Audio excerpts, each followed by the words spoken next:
What's going on, guys? It's Greg here, aka NYPrepper. It is Friday, December 5th, 2025, and I have some breaking news to share with you guys.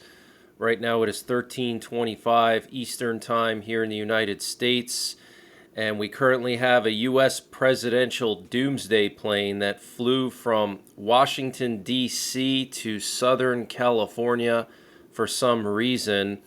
And last night we had a large number of U.S. Air Force aerial refuelers over all the major bomber bases in the U.S. Here you can see an aerial refueler, a KC-135R, flying over Whiteman Air Force Base doing multiple loops.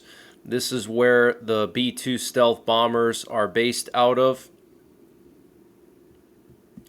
And also, we had several KC-135 Stratotankers flying in the Black Hills area at the same time, which is where Ellsworth Air Force Base is located. That's where they used to keep the B-1s, and now that base is being reconfigured to handle the new B-21 bombers, and it's going to be the home of the B-21s.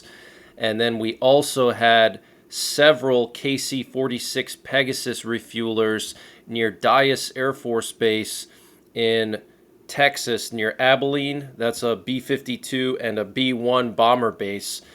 So I don't know what was going on last night, but we had aerial refuelers at all the major bomber bases over the continental United States. And also at the same time, we had a presidential doomsday plane airborne over Texas. We also had two reconnaissance planes out of STRATCOM doing a general reconnaissance pattern over the United States, keeping a general surveillance of all parts of the continental U.S. So something was going on last night. And we have some major breaking news coming in from France. So France is reporting that the French Navy fired on 5 drones flying over the Isle Long submarine base, home to France's nuclear-powered and nuclear-armed submarines. So Isle Long is in Brittany on the French Atlantic coast, and that's where they keep all 4 of their nuclear-armed submarines, okay? And so these 5 drones flew over this base, which is interesting because we've heard in the past couple of weeks all the drones that flew over the Volkel Air Base in the Netherlands, which is one of several NATO B-61 nuclear bomb bases where the U.S. stores nuclear gravity bombs. So this is very, very serious. The French Navy actually fired at these drones, okay?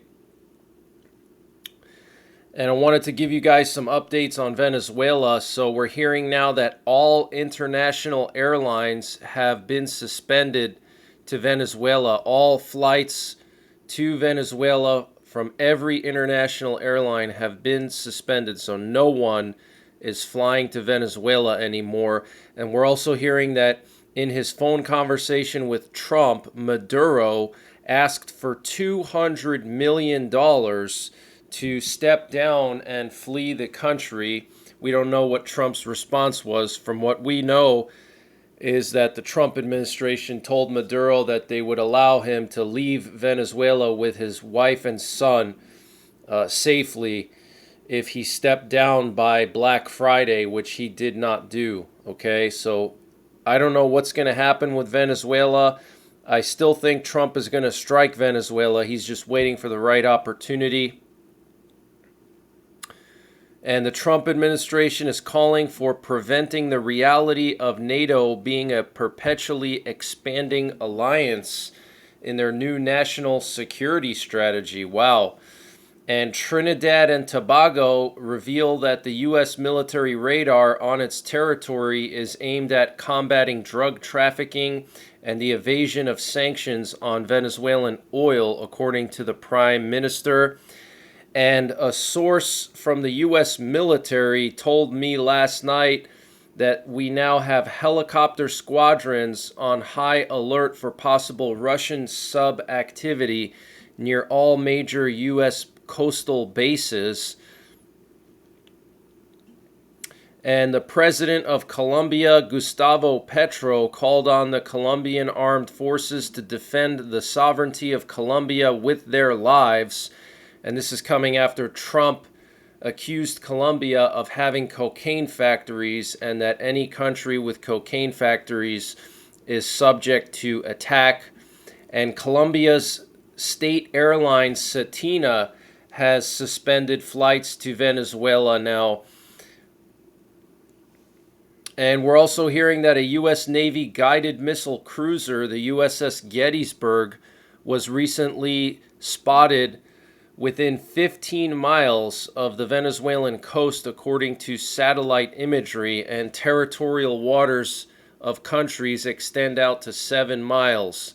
So this thing was very close to Venezuelan territorial waters. This is a guided missile cruiser.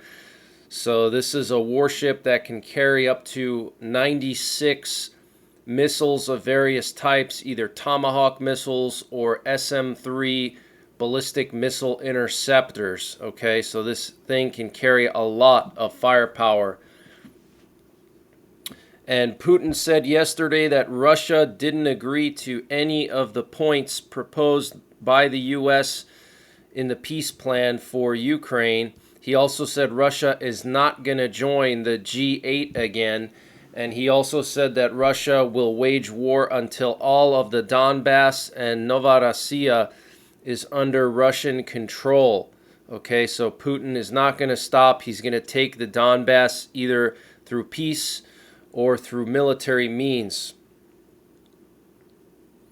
And we're now hearing that Russia is capable of launching as many as 2,000 to 2,500 attack drones at Ukraine in one shot. Okay, in one attack, they can launch up to 2,500 attack drones at Ukraine. That is just insane, guys.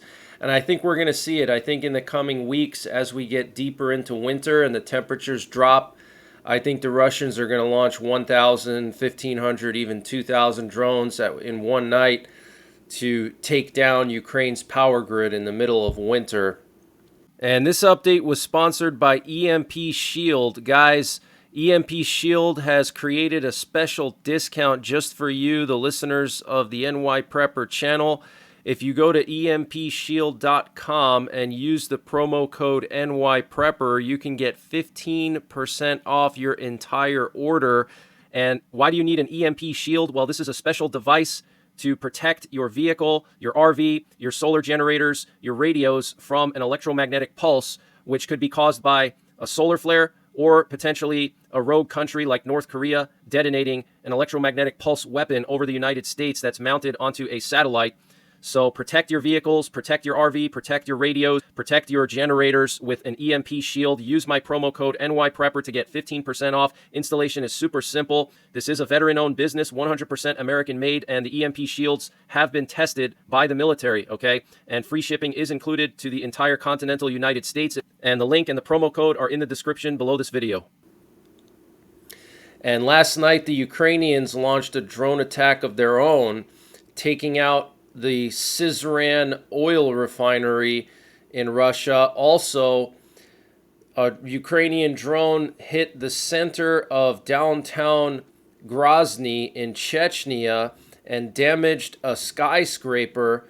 And apparently there was an FSB office near that skyscraper, and there were some Russian security services in that skyscraper. So Ukrainian drone hitting a skyscraper in downtown Grozny, in the center of Grozny, possibly targeting Russian security services. And the leader of Chechnya responded today, Kadyrov, saying, "I promise that our response will not take long. The enemy will soon receive my personal gift." And senior French and British military officials were in the U.S. this week holding talks on the specification of U.S.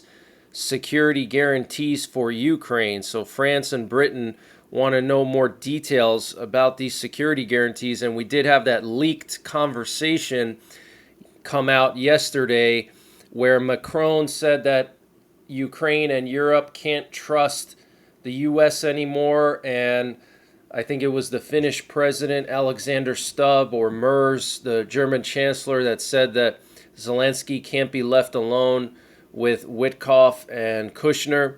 So the Europeans do not trust the Trump administration anymore. There is a divorce now between the U.S. and NATO. Marco Rubio did not show up to the NATO foreign ministers meeting. So it's not looking too good, guys. It's a perfect opportunity for Russia to attack the Baltics. And the U.S. Treasury announced yesterday that the U.S. will be temporarily suspending sanctions against the Russian oil giant Lukoil. Apparently a general license that allows Lukoil gas stations to operate abroad has been extended until April 2026. Okay, so the U.S. easing sanctions on Russian oil. And Trump will announce the phase 2 of the Gaza ceasefire deal before Christmas. And the U.S. is preparing to expand its travel ban to more than 30 countries, according to U.S. Homeland Security Secretary Kristi Noem. And the IRGC Navy, that's the Iranian Navy, has kicked off a large-scale exercise in the Persian Gulf, showing off advanced defensive and offensive capabilities enhanced by artificial intelligence. During the exercise, naval units conveyed their firm message by issuing warnings to American ships present in the region. Advanced air defense systems, including the Nawab, Majid, and Misag, were also deployed in electronic warfare conditions. Using artificial intelligence, these systems were able to identify flying and naval targets in a fraction of the time and hit them with high accuracy. Wow. So Iran doing major drills in the Persian Gulf using artificial intelligence, guys. That is very, very concerning. And the Pentagon has completed its review of the AUKUS project to provide Australia with nuclear-powered submarines and has found areas to put the deal on the strongest possible footing, Reuters reported, citing a U.S. official. So China doesn't like this AUKUS deal, okay, because Australia is going to have nuclear-powered submarines which can stay in the water for months at a time and are only limited by supply for the crew, like food and water. But this is a major geopolitical chess move by the U.S. and NATO to give Australia nuclear-powered submarines. They're also giving us, well, they're not giving, they're selling Australia for billions and billions of dollars, these submarines, and also Tomahawk missiles as well, okay? So think about it logically. If there were ever a war in the South China Sea or near Taiwan, Japan, Asia Pacific area, Australia could be summoned to back up the U.S. and all those countries there. And the New York Times plans to sue the Pentagon, arguing that new reporting restrictions imposed in October unconstitutionally limit journalists' First Amendment rights. Wow. And last night we had some unusual activity off the coast of Southern California and Mexico. Here you can see a U.S. Air Force battlefield command plane or battlefield command node, the BACN-07 Bombardier E-11. This is similar to an AWACS plane. It's a battle management plane, and it was right near the Guadalupe Island off the coast of Baja California. I don't know if they were doing strikes on some drug boats again in the Eastern Pacific. Yesterday, the Department of War announced that they hit another drug boat, but it looks to me like they were doing something. And then there were multiple aerial refuelers here and also an AWACS plane as well. And Senator Rand Paul is coming out strongly against any kind of military action against Venezuela and also the strikes on the drug boats. He posted on Twitter, escalating military action in Venezuela without authorization cuts directly against Trump's America First instinct to keep us out of unnecessary foreign entanglements. Everyone recognizes the devastation socialism brings, but it is not the role of the U.S. to install governments abroad. And if Congress isn't debating it, the military shouldn't be doing it. Wow. And then we had some more C-17 Globemasters leave Puerto Rico and Dominican Republic last night. These are heavy U.S. military cargo planes, so they were dropping off some equipment down to the Caribbean. And then we also had another U.S. Navy recon drone patrolling the Bay of Campeche near the Yucatan Peninsula and Mexico City. They've been flying these things down there for the last couple of nights. So I don't know if they're going to do some kind of strike here in one of these Mexican provinces in the Bay of Campeche. But we'll have to wait and see. I might be back later on tonight with a live update and live monitoring. And until the next time, take care, God bless, and don't forget the 3 Ps: prepare, practice, and persevere.